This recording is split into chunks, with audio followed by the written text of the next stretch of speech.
So hello, everybody, and welcome. So what I'm going to cover tonight, I want to tell you a little about the research that shows a definite financial impact of cancer. And I'm going to, throughout the presentation, provide you with examples of that impact, sharing stories of Wellspring members that have accessed the Money Matters program. Their names, of course, will be changed to protect their privacy. And I'm also going to tell you about the Money Matters program and how we help cancer patients experiencing financial difficulties. And then, as Christina mentioned, you'll have a chance to hear from Allison, a Wellspring member who has accessed the Money Matters program. So let's start a little bit with the research. And as you'll see, financial toxicity, there is actually a fairly new term in the world of oncology, and it recognizes two things: that cancer has a financial impact on patients and their families, and it also recognizes the stress caused by that impact. I want to take you a little bit through the research, and these are two recent Canadian studies that analyzed data from participants that were at 20 provincial cancer centers in Canada. And as you can see from the first one, 40% of individuals reported experiencing financial struggles. In the second study, you'll see that high levels of financial burden existed for 33% of patients, and the severity of the burden was shown to be higher for those with lower household incomes. The financial impact of cancer on young adults has also been studied. And as you'll see here, there's reported to be a significant financial gap between young adults with cancer and their peers without cancer. And that gap shows itself in both assets and income. And an important statistic from this study is that 49% of patients miss between 1 and 4 years of work. And that's a major contributor, as we'll see, to financial hardship. The other thing to mention is that almost 60% of young adults that participated in this study spent at least $100 extra per month on cancer-related expenses. A little bit more on those cancer-related expenses. So this is an infographic of a study done by the Canadian Partnership Against Cancer. And it shows that on average, cancer patients pay $253 per month on out-of-pocket costs related to their treatment.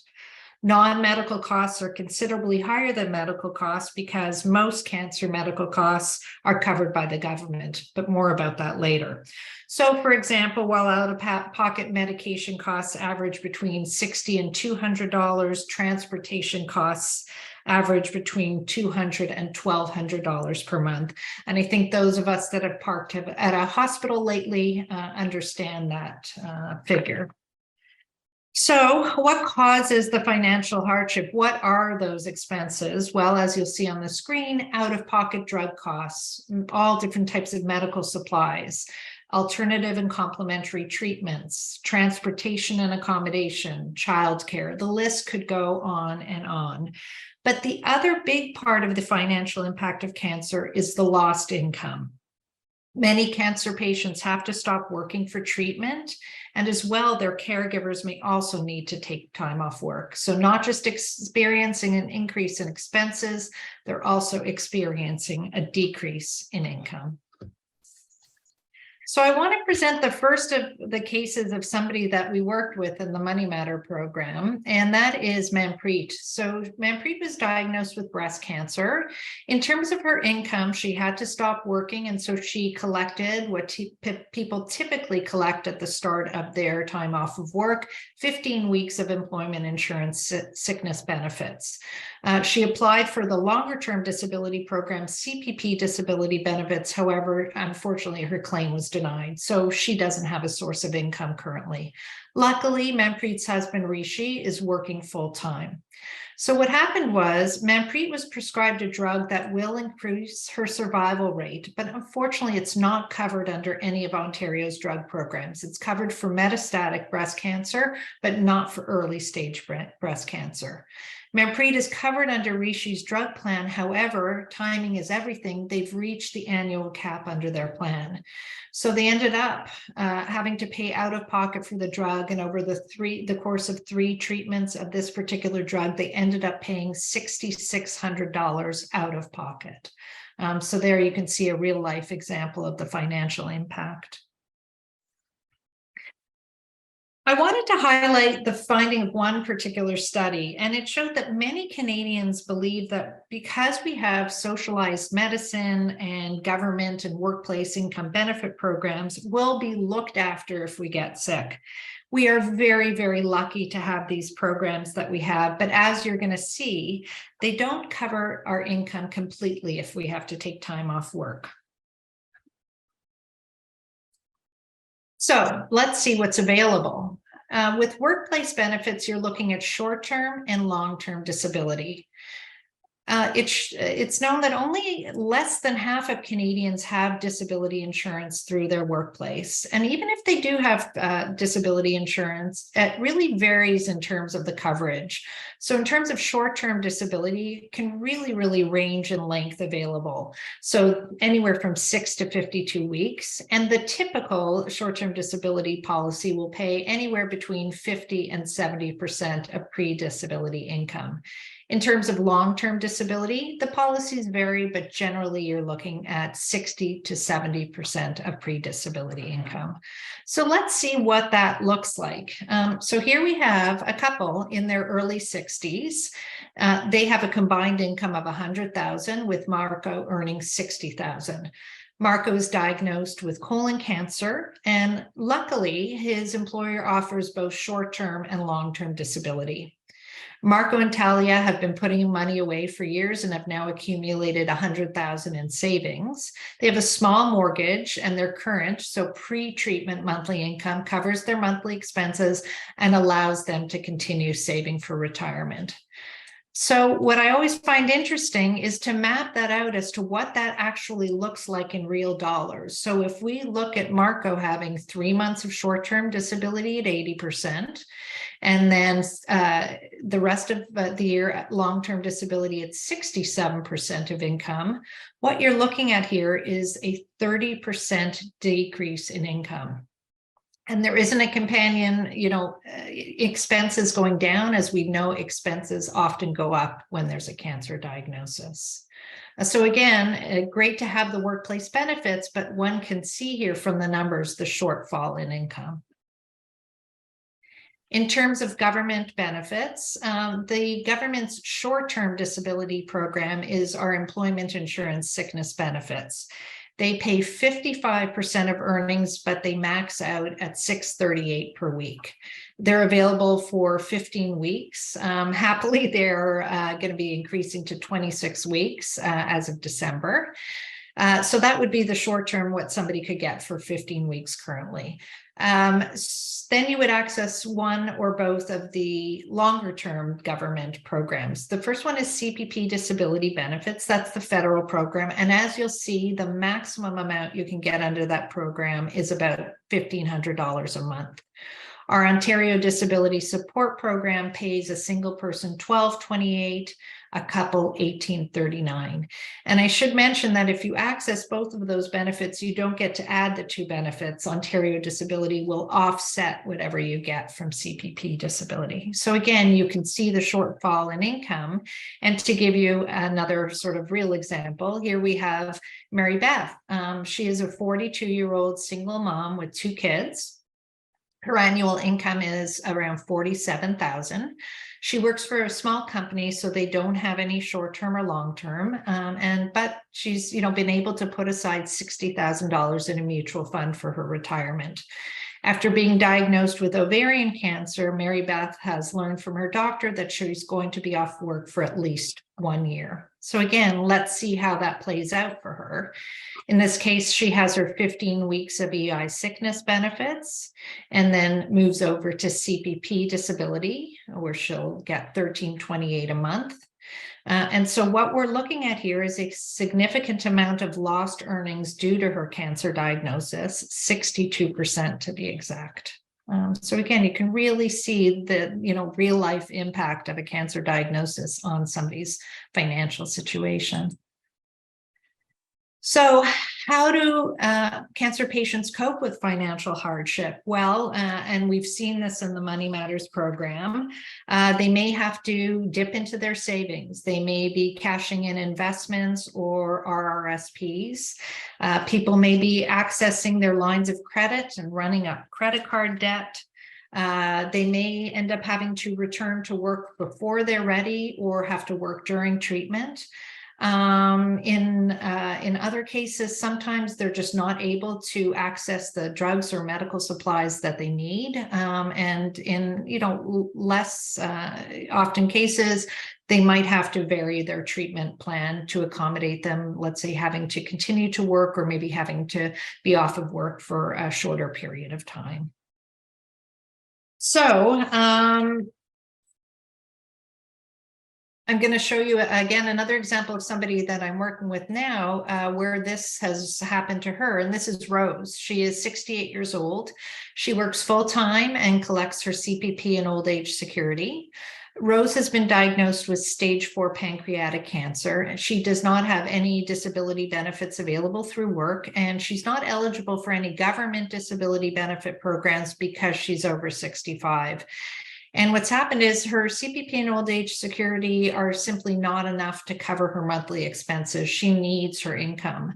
And so what's happening currently is, we're trying to find some alternative sources of funding and financial assistance, but for the time being, Rose has to continue to work as long as she can, despite the side effects of her illness and her treatment.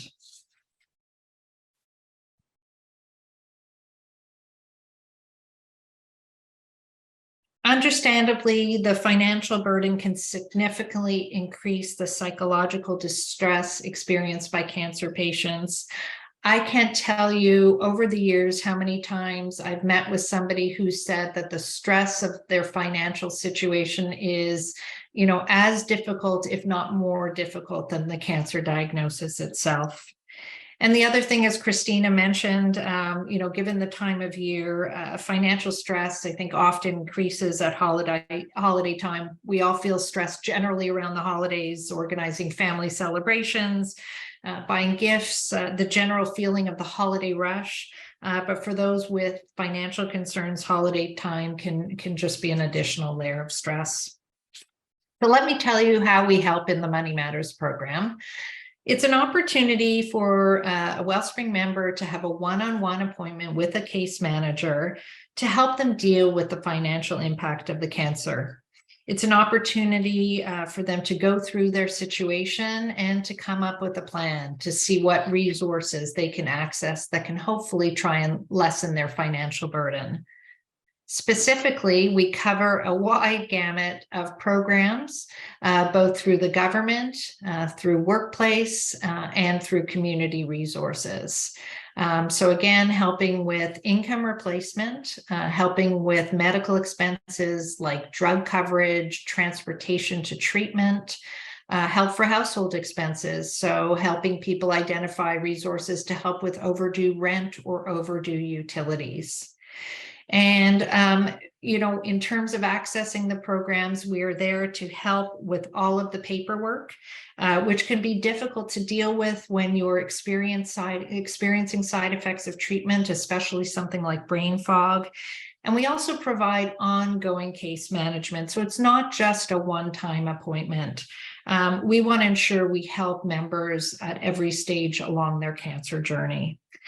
We also provide guidance for cancer patients when they're ready to return to work, so we can help them deal with their employers and their insurance companies.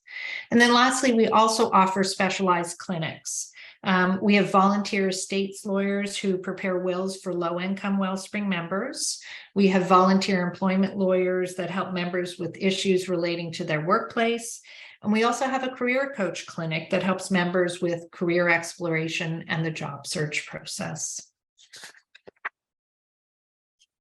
So now I want to give you the opportunity to meet Allison, a Wellspring member who has accessed the Money Matters program, and we are grateful for her being with us this evening.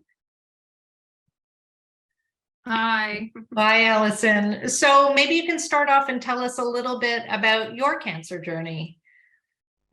Sure. So it would have been July 2018 that I was diagnosed, and initially, when I got the diagnosis, we had thought that it was probably stage 1 or stage 2, but further testing and scans and more results from the original biopsy, the pathology on that showed that I actually had stage 4 cancer. So it had spread to my liver, and I had extensive liver mets, and I, within under a week, was in chemo. It was, Wow. 6 months of chemo. And then since then I have ongoing, so for me, treatment doesn't end. Stage 4 cancer, I will always need some form of cancer in order to maintain the metastases. So I go every 3 weeks to Princess Margaret for immunotherapy and hormone therapy infusions. Yeah. Wow. Yeah, so you've certainly dealt with a lot. And how have you been impacted financially over the course of your treatment?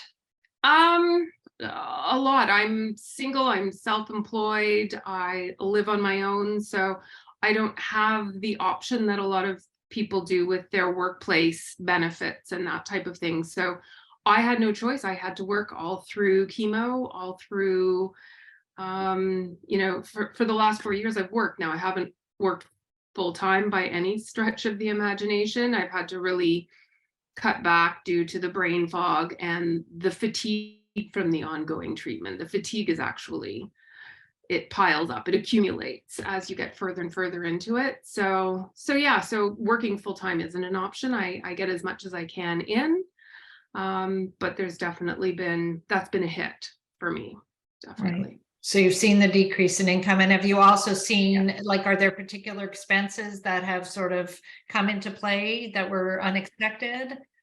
For sure. I mean, I'm pretty lucky thus far, touch wood, that my treatments are all inpatient, not outpatient. So everything so far, all of my drugs so far, except for one prescription that I take daily, is covered.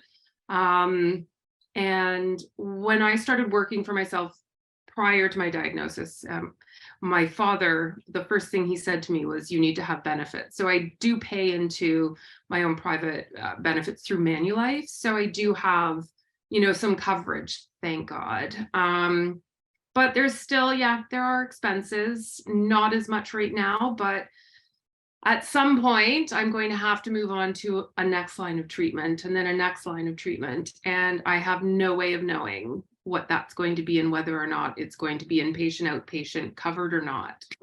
So I've met a lot of people through Princess Margaret who are, I know someone who was paying, upwards of $10,000 a month for treatment. So I mean, that's just not something that I would be able to do. Yeah. And the uncertainty is can be scary. Absolutely. Yeah, absolutely. very much so. Yep. So you and I have worked together for a while. Do you want to tell us a little bit about, how Money Matters has played a role for you? Yeah. Well, I mean, Money Matters has been a lifesaver on a number of occasions for me. And having you, Eileen, to kind of help me navigate through all of this, probably wouldn't have been able to do it otherwise, especially at the beginning with the brain fog. It would have just been too much to figure out on my own. So to have you to help me out with this has been wonderful. And just to have you make suggestions, as far as ODSP and, some of these other charitable organizations that have been so generous with, donating some some money to me when times get really, really tough. So it's not fun to have to ask for charity, but it's certainly, I mean, without it, I don't even know where I'd be, to be honest. So Thank you. Yeah, no, and I have to add that it's a pleasure to work with you, number one, but the stuff that you provide for the organizations is super organized, so it makes my job a lot easier. So I thank you for that. Thank you for that. Allison, thank you so much for sharing. Again, I just think it's nice for people to, to hear somebody who's benefited from the Money Matters program. So I thank you. Absolutely. And I mean, thank you as well. I mean, I've not just benefited as far as the Money Matters. I've taken part in some of your other programs, and they're just so helpful. Yes, I'm very grateful for Wellsprings and all that it offers to me and to all of the other men and women.